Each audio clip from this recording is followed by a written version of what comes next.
അവസാനത്തെ അതായത് ആറാമത്തെ ബ്ലോക്കിലെ മൂന്നാമത്തെ യൂണിറ്റ് ആയ പ്യൂരിറ്റനിസം എന്ന് പറഞ്ഞ യൂണിറ്റാണ് നമ്മൾ ഡിസ്കസ് ചെയ്യാൻ പോകുന്നത്.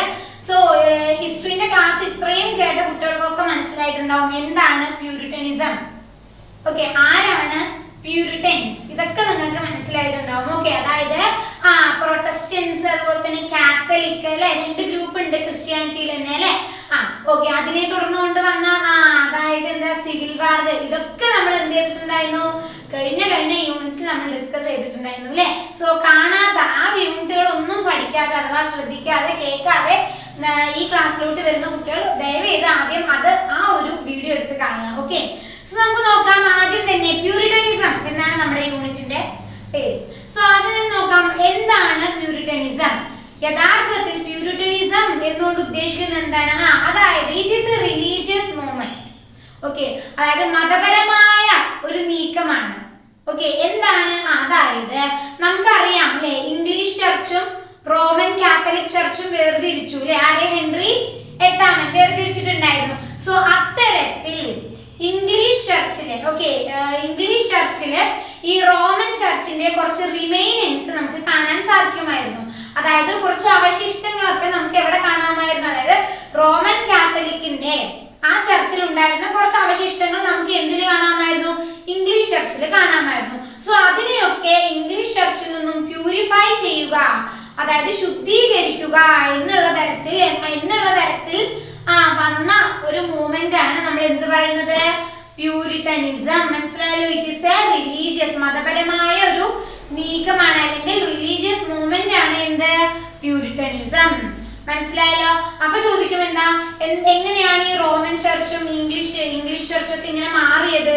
അതൊന്നും ചോദിക്കാൻ നിൽക്കണ്ട, കാരണം അതൊക്കെ കഴിഞ്ഞ യൂണിറ്റിൽ നമ്മൾ ഡിസ്കസ് ചെയ്താണ്. ഓക്കെ, സോ അങ്ങനെ അത്തരത്തിൽ പ്യൂരിഫൈ ചെയ്യുക എന്നുള്ള ഒരു ഉദ്ദേശം കൊണ്ട് അവര് നീക്കം, അങ്ങനെ ഈ ഇംഗ്ലീഷ് ചർച്ച് എന്ത് ചെയ്യുകയാണ്, പ്യൂരിഫൈ ചെയ്യുകയാണ്. റോമൻ ചർച്ചിന്റെ കുറച്ച് റിമൈനിങ്സ് ഒക്കെ പ്യൂരിഫൈ ചെയ്യുകയാണ്. അത്തരത്തിൽ ഒരു മൂവ്മെന്റിനെയാണ്, അത്തരത്തിലുള്ള ഒരു റിലീജിയസ് മൂവ്മെന്റിനെയാണ് നമ്മൾ ആക്ച്വലി പ്യൂരിറ്റനിസം എന്ന് വിളിക്കുക. ഓക്കെ, സോ ഇതൊന്നും അല്ല നമ്മൾ ഈ പാഠത്തിൽ ഡിസ്കസ് ചെയ്യാൻ പോകുന്നത്. യഥാർത്ഥത്തിൽ അതായത് പ്യൂരിറ്റൻ ലിറ്ററേച്ചറെ കുറിച്ചാണ് നമ്മൾ ഈ ഒരു യൂണിറ്റിൽ ഉടനീളം പഠിക്കാൻ പോകുന്നത്. ഓക്കെ, അതായത് ഈ പ്യൂരിറ്റൻസിന്റെ അതായത് ആ ഒരു കാലഘട്ടത്തിലെ ലിറ്ററേച്ചർ ഏത് തരത്തിലായിരുന്നു എന്നാണ് നമ്മൾ ഈ യൂണിറ്റിൽ നോക്കാൻ പോകുന്നത്. ഓക്കെ, സോ നമുക്ക് നോക്കാം. പ്യൂരിറ്റൻ ലിറ്ററേച്ചർ എന്ന് പറയുന്നത് ഒരു റിഫ്ലക്ഷൻ ആണ്. എന്തിന്റെ റിഫ്ലക്ഷൻ? അതായത് പ്യൂരിറ്റൻ എക്സ്പെരിമെന്റ്സ്. മനസ്സിലായല്ലോ?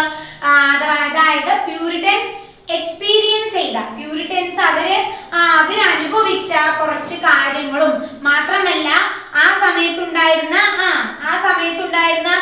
ഒരു ജീവിത രീതി, ഈ പ്യൂരിറ്റൻസിന്റെ തന്നെ ജീവിത രീതി, അതേപോലെ തന്നെ അവർ നേരിട്ട കാര്യങ്ങൾ അല്ലെങ്കിൽ അവർ പ്രതിഷേധിച്ച കാര്യങ്ങൾ അല്ലെങ്കിൽ അവർ അനുഭവിച്ച കാര്യങ്ങൾ, ഇത്തരത്തിൽ അവർ പ്യൂരിറ്റൻസ് എക്സ്പീരിയൻസ് ചെയ്ത ഒരുപാട് കാര്യങ്ങളാണ്. അതേപോലെ തന്നെ ഈ പ്യൂരിറ്റനിസം എന്ന് പറഞ്ഞ റിലീജിയസ് മൂവ്മെന്റ് ഉണ്ടല്ലോ, അതിനെ കുറിച്ചും എല്ലാം തന്നെ നമുക്ക് ഈ പ്യൂരിറ്റന്റെ ലിറ്ററേച്ചറിൽ നമുക്ക് കാണാൻ സാധിക്കും. മനസ്സിലായല്ലോ? ഇതൊക്കെ നമുക്ക് ലെറ്റേഴ്സ് ആയിട്ടും അതേപോലെ തന്നെ ജേർണൽസ് ആയിട്ടും മാത്രമല്ല ഡയറി കുറിപ്പുകളായിട്ടും ഒക്കെയാണ് നമുക്ക് ലഭിച്ചിട്ടുള്ളത്. അങ്ങനെയാണ് നമുക്ക് ഇതിനെ കുറിച്ച് അല്ലെങ്കിൽ ഈ ഒരു ലിറ്ററേച്ചറെ കുറിച്ച് ഒരു ഐഡിയ കിട്ടിയത്. ഓക്കെ, സോ നമുക്ക് നോക്കാം. ഒരുപാട് ആളുകൾ എന്ത് ചെയ്തു, അമേരിക്കയിലൂടെ എല്ലാം ട്രാവൽ ചെയ്ത് അവർ യാത്ര ചെയ്ത് അവരുടെ എക്സ്പീരിയൻസ് എല്ലാം തന്നെ ഇവർ ഇത്തരത്തിൽ ജേർണൽ ആയിട്ടും ലെറ്റർ ആയിട്ടും ഡയറി ആയിട്ടും ഒക്കെ നമുക്ക് എല്ലാം തന്നെ അവര് എഴുതിയിട്ടുണ്ട്. മനസ്സിലായല്ലോ? അതായത് ഒരുപാട് പ്യൂരിറ്റൻസ് യഥാർത്ഥത്തിൽ എങ്ങോട്ട് മാറിയിരുന്നു, നോർത്ത്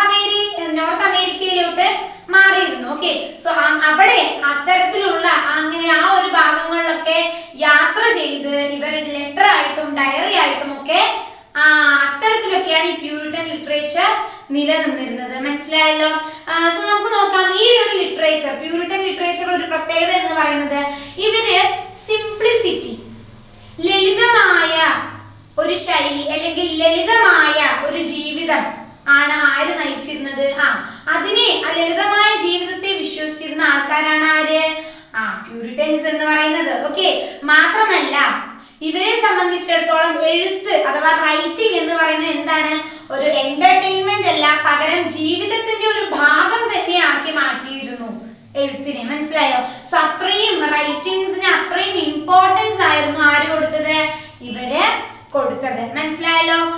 ഇനി നമുക്ക് നോക്കാം ആരൊക്കെയാണ് ഈ ഒരു കാലഘട്ടത്തിലെ പ്രധാനപ്പെട്ട പോയറ്റ്സ്, ആരാണ് ഈ ഒരു കാലഘട്ടത്തിൽ പ്രധാനപ്പെട്ട എഴുത്തുകാര് എന്നൊക്കെയാണ് ഇനി നമ്മൾ ഡിസ്കസ് ചെയ്യാൻ പോകുന്നത്. ഓക്കെ, ഇവരുടെ കൂട്ടത്തിൽ നമുക്ക് ആദ്യമായി പറയാനുള്ളത് ജോൺ മിൽട്ടനെ കുറിച്ചാണ്. ഓക്കെ, അതായത് അദ്ദേഹം 1608 മുതൽ 1674 കാലഘട്ടം വരെ ജീവിച്ചിരുന്ന ഒരു കവിയാണ് ആര്? John Milton. അതായത് യഥാർത്ഥത്തിൽ ഇദ്ദേഹത്തിന് നമ്മുടെ ഇംഗ്ലീഷ് ലിറ്ററേച്ചറിൽ ഒരുപാട് മാറ്റങ്ങൾ കൊണ്ടുവരാൻ ഇദ്ദേഹത്തിന് സാധിച്ചിട്ടുണ്ട്. ഓക്കെ, സോ നമുക്ക് നോക്കാം ഇദ്ദേഹത്തെ യഥാർത്ഥത്തിൽ ഷേക്സ്പിയർ, വില്യം ഷേക്സ്പിയറിന് ശേഷം മോസ്റ്റ് പ്രൊമിനന്റ് അല്ലെങ്കിൽ അത്രയും വില്യം ഷേക്സ്പിയറിന് ശേഷം അത്രയും ഇമ്പോർട്ടൻസ് കൊടുത്തുകൊണ്ട് നമ്മൾ നോക്കുന്ന ഒരു വ്യക്തിയാണ് ആര്? John Milton. മനസ്സിലായല്ലോ? ഇദ്ദേഹം ഒരു ഹിസ്റ്റോറിയൻ ആണ്, അതേപോലെ തന്നെ ഒരു പോയറ്റ് ആണ്, മാത്രമല്ല ഒരു പാംപ്ലെറ്റർ, അതായത് ഒരു ലഘുലേഖകൻ. മനസ്സിലായല്ലോ? അതായത് അത്തരത്തിലുള്ള ലേഖനങ്ങൾ എഴുതുന്ന വ്യക്തിയാണ് നമ്മൾ ഇങ്ങനെ വിളിക്കുന്നത്. ഓക്കെ, സോ ഒരു ഹിസ്റ്റോറിയൻ ആണ്, ഒരു പോയറ്റ് ആണ്, അതേപോലെ തന്നെ ഇദ്ദേഹം ഒരു പാംപ്ലെറ്റർ കൂടിയാണ്. മനസ്സിലായല്ലോ? ഓക്കെ, സോ നമുക്ക് നോക്കാം ഇദ്ദേഹം ഒരുപാട് കോൺട്രിബ്യൂഷൻസ് ആണ് ഇംഗ്ലീഷ് ലിറ്ററേച്ചറിന് കൊടുത്തിട്ടുള്ളത്. അതിൽ ഏറ്റവും പ്രൊമിനന്റ് ആയിട്ട് അല്ലെങ്കിൽ എടുത്തു പറയത്തക്ക വിധം നമുക്ക് നോക്കാം 1667 ഇദ്ദേഹം രചിച്ച ദി പാരഡൈസ് ലോസ്റ്റ് എന്ന് പറഞ്ഞ ഒരു പുസ്തകമാണ്. ഓക്കെ, സോ ഈ പുസ്തകത്തിൽ ഡിഫൈൻ ചെയ്യുന്നത് എന്തിനെ കുറിച്ചാണ്? മനുഷ്യന്റെ ആദ്യത്തെ പാപത്തെ കുറിച്ചാണ് ഈ ഒരു പുസ്തകത്തിൽ ജോൺ മിൽട്ടൺ ഡിസ്ക്രൈബ് ചെയ്യുന്നത്. എന്താണ് മനുഷ്യന്റെ ആദ്യത്തെ പാപം? ഏതാണ്? അതായത് ആദം അല്ലെ, അതേപോലെ തന്നെ ഹവ്വ അല്ലെ, ഇവരൊക്കെ എന്ത് ചെയ്തു? സ്വർഗത്തിൽ ഉണ്ടായിരുന്നു അല്ലെ, ഏദൻ തോട്ടം അല്ലെ, അതേപോലെ തന്നെ എന്താ? വിലക്കപ്പെട്ട കനി അത് പറിക്കുന്നു, കഴിക്കുന്നു, അങ്ങനെ സ്വർഗത്തിൽ നിന്നും ദൈവം പുറത്താക്കുന്നു അവരെ അല്ലെ, ഭൂമിയിലോട്ട് അയക്കുന്നു അല്ലെ. ഈ ഒരു കഥ ഇതാണ് യഥാർത്ഥത്തിൽ മനുഷ്യന്റെ ആദ്യത്തെ പാപമായിട്ട് കണക്കൂട്ടുന്നത്. സോ ഈ ഒരു കഥയാണ് ഇദ്ദേഹത്തിന്റെ പാരഡൈസ് ലോസ്റ്റിൽ നമുക്ക് കാണാൻ സാധിക്കുന്നത്. ഇത് കൂടാതെ ഇദ്ദേഹത്തിന്റെ പാരഡൈസ് റീഗെയിൻഡ് എന്ന് പറഞ്ഞ വർക്കും അതേപോലെ തന്നെ സാംസൺ അഗോനിസ്റ്റസ് എന്ന് പറഞ്ഞ വർക്കും എല്ലാം തന്നെ വളരെയേറെ പ്രൊമിനന്റ് ആയിട്ട് അഥവാ എവർഗ്രീൻ ആയി നിൽക്കുന്ന ഒരു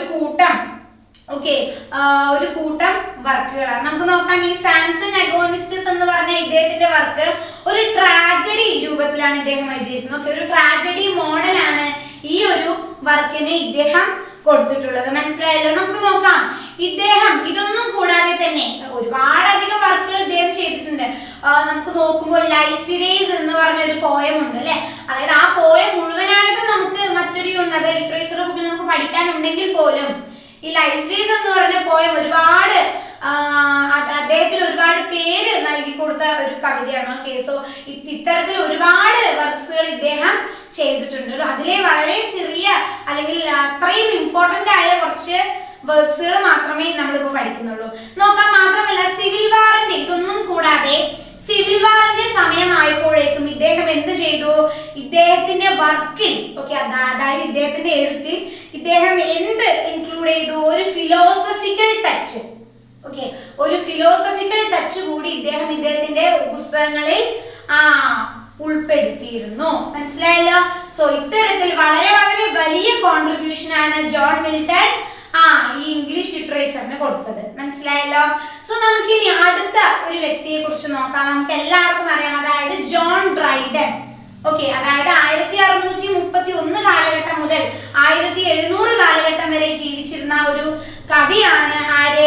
ജോൺ ഡ്രൈഡൻ എന്ന് പറയുന്നത്. ഇദ്ദേഹം ഒരു ഇംഗ്ലീഷ് പോയറ്റ് ആണ്, ഒരു ഇംഗ്ലീഷ് കവിയാണ്, അതേപോലെ തന്നെ ഇദ്ദേഹം ഒരു ഡ്രാമാറ്റിസ്റ്റ് ആണ്, മാത്രമല്ല ഇദ്ദേഹം ഒരു ട്രാൻസ്ലേറ്റർ കൂടിയാണ്. മനസ്സിലായല്ലോ?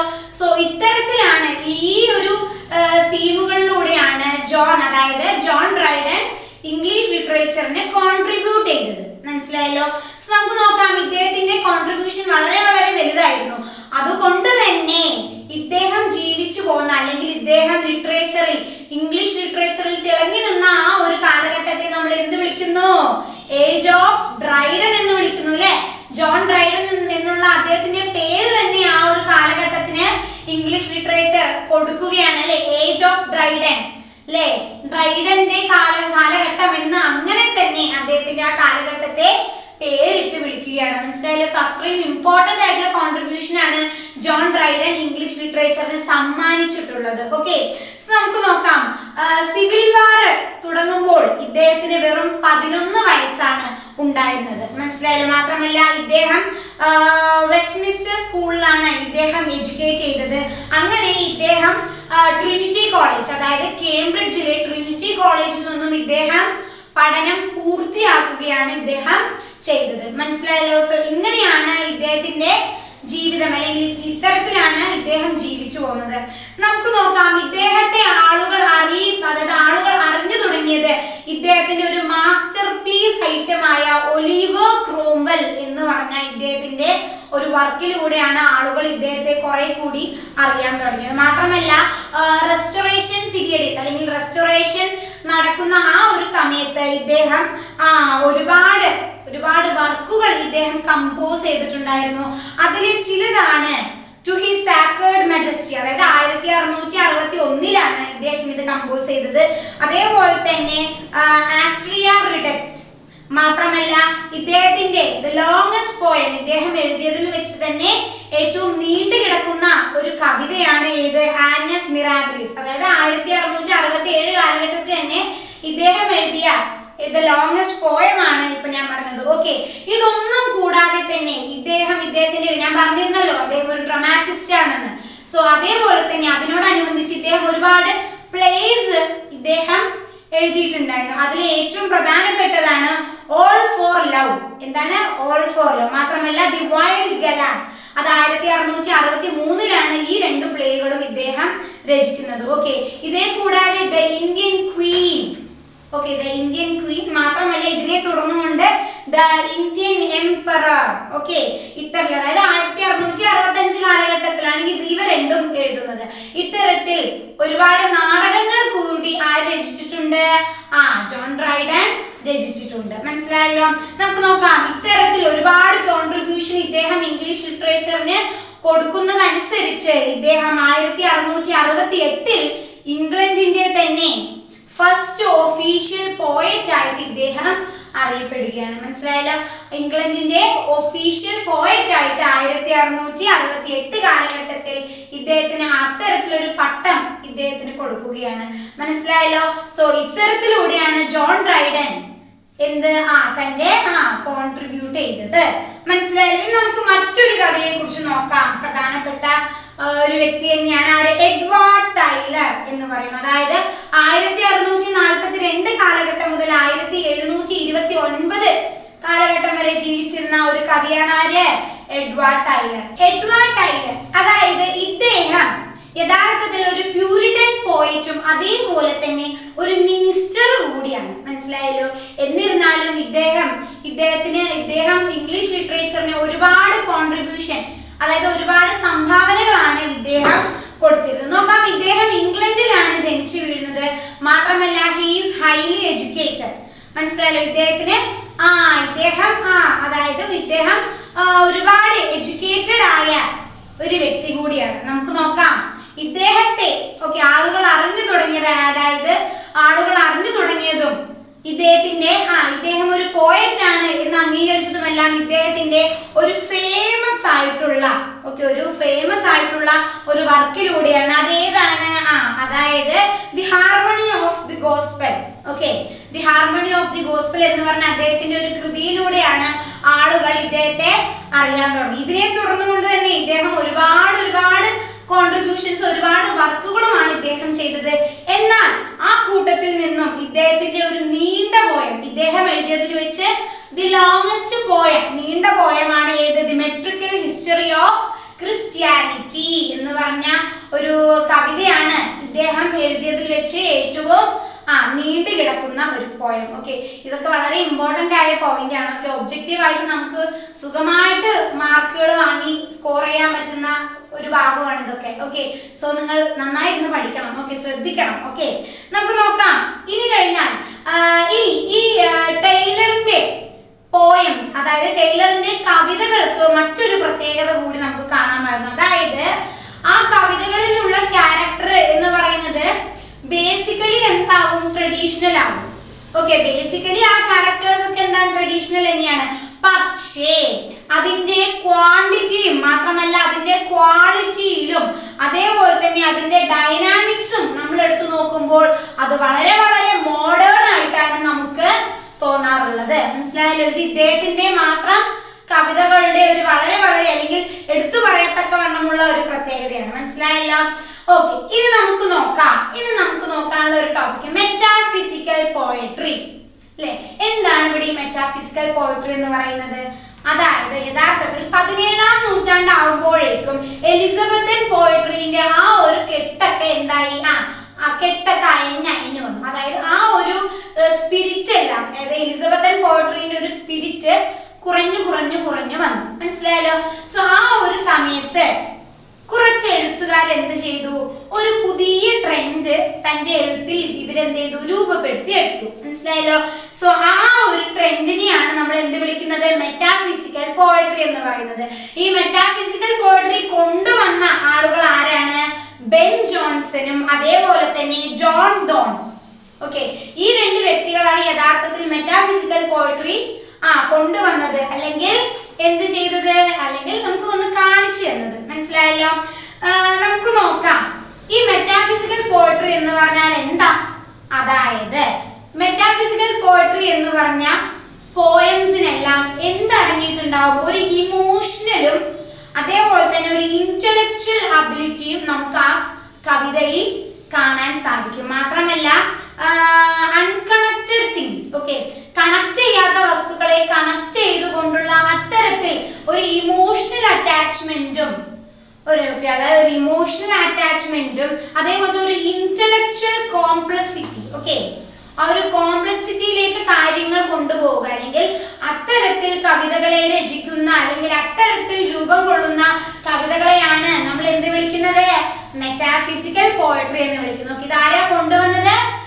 ജോൺ ഡോണും അതേപോലെ തന്നെ ബെൻ ജോൺസണും. ഓക്കെ, സോ നമുക്കിനി നോക്കാം ഈ മെറ്റാഫിസിക്കൽ പോയറ്റ് എന്ന് നമ്മൾ പറയപ്പെടുന്ന ജോൺ ഡോണിനെ കുറിച്ച് തന്നെ നമുക്കിനി അടുത്തത് പഠിക്കാം. ഇദ്ദേഹം 1572 കാലഘട്ടം മുതൽ 1631 കാലഘട്ടം വരെ ജീവിച്ചിരുന്ന ഒരു മെറ്റാഫിസിക്കൽ പോയറ്റ് ആണ്. ആര്? John Donne. ഇദ്ദേഹമാണ്, അതായത് ജോൺ ഡോൺ, ഇദ്ദേഹമാണ് മെറ്റാഫിസിക്കൽ പോയട്രിയെ ഇൻട്രൊഡ്യൂസ് ചെയ്തത്, അല്ലെങ്കിൽ മെറ്റാഫിസിക്കൽ പോയട്രിന്റെ ഫൗണ്ടർ എന്നറിയപ്പെടുന്നത് ആരെയാണ്? ജോൺ ഡോണിനെയാണ്. മനസ്സിലായല്ലോ? മാത്രമല്ല ഇദ്ദേഹത്തിന്റെ കവിതകൾ ഏകദേശം ഒരു 16-ാം നൂറ്റാണ്ടിന്റെ ഒരു സ്ട്രൈക്കിംഗ് ഫീച്ചർ തന്നെയായിരുന്നു ഇദ്ദേഹത്തിന്റെ കവിതകൾ എന്ന് പറയുന്നത്. ഓക്കെ, ഇദ്ദേഹം കവിതകളെ കൂടാതെ ഇദ്ദേഹം പോയട്രി, ഒരുപാട് സറ്റയേഴ്സ്, അതേപോലെ തന്നെ സോണറ്റുകളും എലജീസും അതേപോലെ തന്നെ കുറച്ച് നല്ല ഫേമസ് ആയിട്ടുള്ള കുറെ കവിതകളുമാണ് ഇദ്ദേഹം രചിച്ചിട്ടുള്ളത്. മനസ്സിലായല്ലോ? നമുക്ക് നോക്കാം. ഇദ്ദേഹത്തിന്റെ കവിതകളെ യഥാർത്ഥത്തിൽ 3 ഡിവിഷൻ ആയിട്ടാണ് തിരിക്കുന്നത്. അതിലൊന്ന് അമോറസ് പോയട്രി, മറ്റൊന്ന് റിലീജിയസ് പോയട്രി ആൻഡ് സാട്രിക്കൽ പോയട്രി. ഇത്തരത്തിൽ ഇദ്ദേഹത്തിന്റെ പോയംസിനെ മൂന്ന് തരത്തിലാണ് എന്ത് ചെയ്തിട്ടുള്ളത്? ക്ലാസിഫൈ ചെയ്തിട്ടുള്ളത്. മനസ്സിലായല്ലോ? നോക്കാം. ഇദ്ദേഹത്തിന്റെ പോയംസത്തിന്, അതായത് ഇദ്ദേഹത്തിന്റെ കവിതകൾക്ക് വളരെ വലിയ പ്രത്യേകതകൾ ഉണ്ട് എന്നാണ് അവകാശപ്പെടുന്നത്. അതുകൊണ്ട് തന്നെയാണ് 16-ാം നൂറ്റാണ്ടിന്റെ ഒരു സ്ട്രൈക്കിംഗ് ഫീച്ചർ ആയിട്ട് എന്ത് മാറിയത്? ഇദ്ദേഹത്തിന്റെ കവിതകൾ മാറിയത്. മനസ്സിലായല്ലോ? നമുക്ക് നോക്കാം. ഞാൻ പറഞ്ഞിരുന്നു നേരത്തെ ഇദ്ദേഹത്തിന്റെ കവിതകൾ 3 തരംതിരിച്ചിട്ടുണ്ട് അല്ലെ? അതിനെ തുടർന്നുകൊണ്ട് തന്നെ ഇദ്ദേഹത്തിന്റെ എല്ലാ കവിതകളിലും ഒരേപോലെ നമുക്ക് കാണാൻ പറ്റുന്ന ഒരു പ്രത്യേകത എന്ന് പറയുന്നത് ഇദ്ദേഹത്തിന്റെ ലാംഗ്വേജ്, ഇദ്ദേഹം ഉപയോഗിക്കുന്ന ഭാഷ വളരെ ഡയറക്റ്റ് ആയിട്ടുള്ളതാണ്. മനസ്സിലായല്ലോ? അതായത് ഇദ്ദേഹം കാര്യങ്ങളൊക്കെ സ്ട്രെയിറ്റ് ഫോർവേഡ്, വളരെ ഡയറക്റ്റ് ആയിട്ടാണ് ഇദ്ദേഹത്തിന്റെ ലാംഗ്വേജ് ഉപയോഗിക്കുന്നത്. ഏറെക്കുറെ ആ ഒരു 16-ാം നൂറ്റാണ്ടിന്റെ കാലഘട്ടത്ത് മറ്റൊരു കവികളും കൂടി ഇത്തരത്തിൽ എന്ത് ചെയ്തിട്ടില്ല, എഴുത്തുകൾ എഴുതിയിട്ടില്ല, പോയംസ് എഴുതിയിട്ടില്ല. ഓക്കെ, സോ ഇതാണ് ഇദ്ദേഹത്തിന്റെ പോയംസിന്റെ പ്രത്യേകതകൾ. ഇത്തരത്തിലാണ് ജോൺ ഡോണിനെ നമ്മൾ എന്ത് വിളിക്കുന്നത്, മെറ്റാഫിസിക്കൽ പോയട്രിയുടെ ഫൗണ്ടർ ആയിട്ടാണ് നമ്മൾ ഇദ്ദേഹത്തെ കണക്കാക്കുന്നത്. മനസ്സിലായല്ലോ. സോ നമുക്കിനി നോക്കാം മറ്റൊരു പോയറ്റ് അല്ലെങ്കിൽ മറ്റൊരു കവിയെ കുറിച്ച് നമുക്ക് നോക്കാം. അദ്ദേഹമാണ് ജോർജ് ഹെർബർട്ട്. ഓക്കെ, നോക്കാം. 1593 മുതൽ 1633 കാലഘട്ടം വരെയാണ് ഇദ്ദേഹത്തിന്റെ കാലഘട്ടം, അല്ലെങ്കിൽ ഇദ്ദേഹം ജീവിച്ചു പോകുന്ന കാലഘട്ടം. നോക്കാം ഇദ്ദേഹത്തിന്റെ പോയംസ് ആണ് ഒരുപാട് എഴുതിയിട്ടുള്ളത്. ഇദ്ദേഹത്തിന്റെ പോയംസ് എല്ലാം തന്നെ അതായത് ജോർജ് ഹെർബർട്ട് മരണപ്പെട്ടതിന് ശേഷമാണ് എന്ത് ചെയ്തിട്ടുള്ളത്, പബ്ലിഷ് ചെയ്തിട്ടുള്ളത്. മനസ്സിലായല്ലോ. സോ ഇദ്ദേഹത്തിന്റെ ഈ കൂട്ടത്തിൽ തന്നെ അത്രയും ഇമ്പോർട്ടൻസ് ഏറിയ ഒരു വർക്കാണ് എന്ത്, ദ ടെമ്പിൾ എന്ന് പറയുന്നത്. മനസ്സിലായല്ലോ. ഈ ടെമ്പിൾ എന്ന് പറഞ്ഞ ഇദ്ദേഹത്തിന്റെ വർക്കിൽ നമുക്ക് ഉടനീളം കാണാൻ സാധിക്കുന്നത് church of England. Okay, church of ഇംഗ്ലണ്ടുമായിട്ട് തനിക്കുള്ള കണക്ഷൻ അഥവാ അറ്റാച്ച്മെന്റ്, അത്തരത്തിലുള്ള ഒരു തീമാണ് ഇദ്ദേഹത്തിന്റെ ദി ടെമ്പിൾ എന്ന് പറഞ്ഞ വർക്കിൽ നമുക്ക് കാണാൻ സാധിക്കുന്നത്. മനസ്സിലായല്ലോ. മാത്രമല്ല ഇദ്ദേഹത്തിന്റെ ലാംഗ്വേജ് എന്ന് പറഞ്ഞത് വളരെ ഹോണസ്റ്റി ആയിട്ടുള്ള, ഓക്കെ, അതായത് മാത്രമല്ല ഹോംലി ആയിട്ടുള്ള അല്ലെങ്കിൽ സിമ്പിൾ ആയിട്ടുള്ള ഭാഷയാണ് ഇദ്ദേഹം തന്റെ കവിതകളിലൊക്കെ ഉപയോഗിച്ചിട്ടുള്ളത്. മനസ്സിലായല്ലോ. മാത്രമല്ല ഇദ്ദേഹം 2 തരത്തിലുള്ള പോയം, അതായത് ഡോക്ട്രിൻ പോയംസും അതേപോലെ തന്നെ പേഴ്സണൽ പോയംസും രണ്ടും എഴുതിയിരുന്ന ഒരു കവിയായിരുന്നു ആര്, ജോർജ് ഹെർബർട്ട്. മനസ്സിലായല്ലോ. നമുക്കിനി നോക്കാം അടുത്ത ഒരു പ്രൊമിനന്റ് ആയിട്ടുള്ള ഒരു മെറ്റാഫിസിക്കൽ പോയട്രിയെ കുറിച്ച്, അതായത് മെറ്റാഫിസിക്കൽ പോയം എഴുതുന്ന ഒരു കവിയെ കുറിച്ചാണ് നമ്മൾ നോക്കാൻ പോകുന്നത്. Andrew Marvell. ആരാണ്? Andrew Marvell. അതായത് 1621 കാലഘട്ടം മുതൽ 1678 കാലഘട്ടം വരെ ജീവിച്ച ഒരു കവിയാണ് ആര്, ആൻഡ്രൂ മാർവെൽ എന്ന് പറയുന്നത്. ഞാൻ നേരത്തെ പറഞ്ഞതുപോലെ തന്നെ ഇദ്ദേഹം, അതായത് ആൻഡ്രൂ മാർവെൽ ഒരു ബെസ്റ്റ് മെറ്റാഫിസിക്കൽ പോയറ്റ് ആയിരുന്നു. അദ്ദേഹത്തിന്റെ കാലഘട്ടത്തിൽ വെച്ച് തന്നെ ബെസ്റ്റ് ആയിട്ടുള്ള ഒരു മെറ്റാഫിസിക്കൽ പോയറ്റ് ആയിരുന്നു ആര്, ആൻഡ്രൂ മാർവെൽ. മാത്രമല്ല ഇദ്ദേഹം ഒരു പൊളിറ്റിക്കലി മോട്ടിവേറ്റഡ് ആയിട്ടുള്ള ഒരു പോയറ്റ് ആണ്. മനസ്സിലായല്ലോ. അത്തരത്തിലുള്ള മോട്ടിവേഷൻ ഉൾക്കൊണ്ട ഒരു കവിയാണ് ആര്, ആൻഡ്രൂ മാർവെൽ. മാത്രമല്ല ഇദ്ദേഹം കോമൺവെൽത്ത് എന്ന് പറഞ്ഞ സിസ്റ്റത്തിന് എതിരായിട്ടുള്ള ഒരു വ്യക്തിയായിരുന്നു. അതുകൊണ്ട് തന്നെ ഇദ്ദേഹത്തിന്റെ വർക്കിലൊക്കെ അത്തരത്തിലുള്ള ഒരു പൊളിറ്റിക്കൽ പ്രഷർ നമുക്ക് അവരുടെ വർക്കുകളിൽ കാണാൻ സാധിക്കും. നോക്കാം, എന്താണ് ഈ കോമൺവെൽത്ത് സിസ്റ്റം മിസ് എന്ന് ചോദിച്ചാല്, കോമൺവെൽത്ത് എന്താണ് എന്നൊക്കെ നമ്മൾ കഴിഞ്ഞ യൂണിറ്റിൽ ഡിസ്കസ് ചെയ്തതാണ്. ഓക്കെ, ഇപ്പൊ നമ്മൾ ഓരോ ക്ലാസ്സിലും എടുക്കുന്ന ഓരോ ടേംസും ഒരിക്കലും നിങ്ങൾക്ക് പുതുമയേറിയതല്ല. അതായത് തീർച്ചയായിട്ടും ബ്രിട്ടീഷ് ഹിസ്റ്ററിയുടെ ക്ലാസ്സുകൾ എന്ന് പറയുന്നത് എന്താണ്, ഓരോ ലെസണുമായിട്ട് കണക്ട് ചെയ്ത് പോകുന്നത്. സോ ആദ്യത്തെ ലെസൺ മുതൽ നിങ്ങൾ വൃത്തിക്ക് അങ്ങോട്ട് പഠിച്ച് മനസ്സിലാക്കി വന്നാൽ മാത്രമേ ബ്രിട്ടീഷ് ഹിസ്റ്ററിയുടെ ക്ലാസ്സുകൾ നിങ്ങൾക്ക് പൂർണ്ണമായിട്ട് മനസ്സിലാവും. അല്ലെങ്കിൽ നിങ്ങൾക്ക് ഭയങ്കര കൺഫ്യൂഷനാണ്. കാരണം ഒരേ പേരുള്ള പല രാജാക്കന്മാരെ കുറിച്ചാണ് നമ്മൾ പഠിക്കുന്നത്. മനസ്സിലായല്ലോ. സോ മൊത്തത്തിൽ അല്ലെങ്കിൽ മുഴുവനായിട്ട് നമുക്ക് കൺഫ്യൂസ് ആവാനുള്ള ചാൻസ് 100% കൂടുതലാണ്. ഓക്കെ, സോ ഇതൊക്കെ നിങ്ങൾ നോക്കുന്നതിന് മുൻപ് എന്ത് ചെയ്യുക, ഇതിന് മുൻപുള്ള യൂണിറ്റുകളൊക്കെ റെഫർ ചെയ്ത് വരിക. ഓക്കെ, കോമൺവെൽത്ത് എന്താണ് എന്നറിയാത്തവർ എന്ത് ചെയ്യുക, ആ ക്ലാസ് പോയി ആദ്യം കാണുക. ഓക്കെ, സോ ഇത്തരത്തിൽ കോമൺവെൽത്ത് സിസ്റ്റത്തിന് എതിരായിരുന്നു ആര്, ആൻഡ്രൂ മാർവെൽ. ഓക്കെ, അതേപോലെ തന്നെ അദ്ദേഹത്തിന്റെ പോയംസിലും ഇത്തരത്തിലുള്ള ഒരു പൊളിറ്റിക്കൽ പ്രഷർ നമുക്ക് കാണാൻ സാധ്യമാണ്. ഓക്കെ, നമുക്ക് നോക്കാം ഇനി ഇദ്ദേഹത്തിന്റെ കുറച്ച് പ്രധാനപ്പെട്ട വർക്ക്സുകളാണ് നമ്മൾ നോക്കാൻ പോകുന്നത്. An Horatian Ode upon Cromwell's return from Ireland. 1650 ഇദ്ദേഹം ഈ വർക്ക് പൂർത്തിയാക്കുന്നത്. മാത്രമല്ല ദി ഫസ്റ്റ് ആനിവേഴ്സറി 1655 ഇദ്ദേഹം ഇത് രചിക്കുന്നത്. മാത്രമല്ല 1659 രചിക്കുന്ന മറ്റൊരു വർക്കാണ് on the death. Okay, on the death. ഇത് മൂന്നുമാണ് ഇദ്ദേഹത്തിന്റെ ഒരു പ്രധാനപ്പെട്ട വർക്ക്സിൽ നമ്മൾ കണക്ക് കൂട്ടിയിട്ടുള്ളത്. ഓക്കെ, ഇത് കൂടാതെ മറ്റുള്ള രീതിക്കും ഒരുപാട് വർക്ക്സുകൾ ഇദ്ദേഹം കോൺട്രിബ്യൂട്ട് ചെയ്തിട്ടുണ്ടെങ്കിലും ഇവയാണ് ഏറ്റവും പ്രധാനമായിട്ട് അല്ലെങ്കിൽ എവർഗ്രീൻ ആയിട്ടുള്ള വർക്ക്സുകളായിട്ട് നമ്മൾ പ്രിഫർ ചെയ്യുന്നത്. ഓക്കെ, സോ ഇത്രയേ ഉള്ളൂ ഈ ഒരു യൂണിറ്റിൽ. ഈ ഒരു യൂണിറ്റ് കംപ്ലീറ്റ് ആവുകയാണ്. ഇപ്പൊ ഞാൻ പറഞ്ഞ ഓരോ കവികളും ആ കവികൾക്ക് ലിറ്ററേച്ചറിലുള്ള പ്രാധാന്യവും അതേപോലെ തന്നെ മെറ്റാഫിസിക്കൽ പോയട്രിയും എന്താണ് ഏതാണ് എന്നൊക്കെ നമ്മൾ എന്ത് ചെയ്തു വളരെ വിശദമായി തന്നെ ഡിസ്കസ് ചെയ്തു. ഇവരൊക്കെ ആരാണ്? പ്യൂരിറ്റനിസം ലിറ്ററേച്ചറിൽ ഇൻക്ലൂഡ് ചെയ്തിട്ടുള്ള ആൾക്കാരാണ്. ഞാൻ ആദ്യമേ പറഞ്ഞു, എന്നാലും കൺഫ്യൂസ്ഡ് ആവാതിരിക്കാൻ ഞാൻ പറയുകയാണ്. ഇവരാരാണ്? പ്യൂരിറ്റൻ ലിറ്ററേച്ചറിൽ ആ ഒരു പ്യൂരിറ്റൻ ലിറ്ററേച്ചറിൽ ഉൾപ്പെട്ടിരിക്കുന്ന കുറച്ച് കവികളെ കുറിച്ചാണ് കേട്ടോ നമ്മൾ ഇന്ന് പഠിച്ചത്. ഓക്കെ, സോ ഇത്രയേ ഉള്ളൂ. നമുക്കിനി മറ്റൊരു ബ്രിട്ടീഷ് ഹിസ്റ്ററിയുടെ മറ്റൊരു ക്ലാസ്സിലായിട്ട് നമുക്ക് കാണാം. ഓക്കെ, സോ അതുവരെ ബൈ ആൻഡ് താങ്ക് യു.